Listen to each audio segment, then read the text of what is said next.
13 hours of horror for a province that is now known for Canada's deadliest killing spree. It was April 2020 when a gunman in Nova Scotia dressed as a police officer went on a rampage, killing 22 people at numerous crime scenes. How did this happen and what could have been done? This was a truly tragic example of what can happen when private violence becomes public. It was reported then that the gunman had assaulted his girlfriend prior to going on that killing spree. Luckily, she was able to escape and she provided police with vital information. 1 year later, a public inquiry is underway to investigate the circumstances surrounding this tragedy and to ensure something like this doesn't happen anywhere else in Canada. A big area of focus, intimate partner violence. We were saddened, but we were not shocked to hear that gender-based violence lay at the heart of this heinous tragedy. Families of the victims will be participating in the Mass Casualty Commission's inquiry into the tragedy. So will a number of groups and organizations that advocate for gender-based violence, providing expert testimony, shedding light on the issue.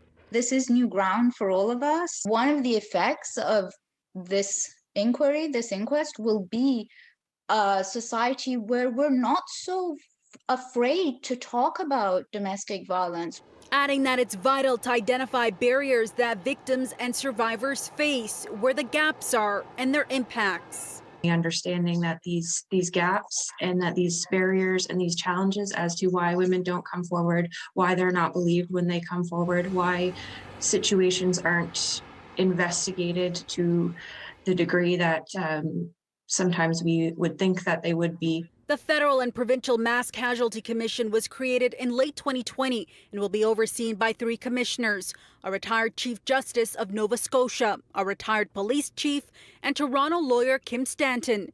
Together, they'll put forward a report with their findings and recommendations in a wide range of other areas. They've been asked to look into the impact of access to firearms, prior interactions and relationships between the perpetrator and the police or social services, police actions in relation to those events. There are big hopes for this public inquiry, with these organizations saying this is a first step to broad social and systemic change. Not only does this inquiry get conducted in a very thorough way, but the recommendations that come out of this need to be put into place and funded. Now, as for the timeline, the commission is expected to provide an interim report in May of 2022 and then a final report alongside the recommendations and findings in November that same year. In Toronto, I'm Faiza Amin for City News.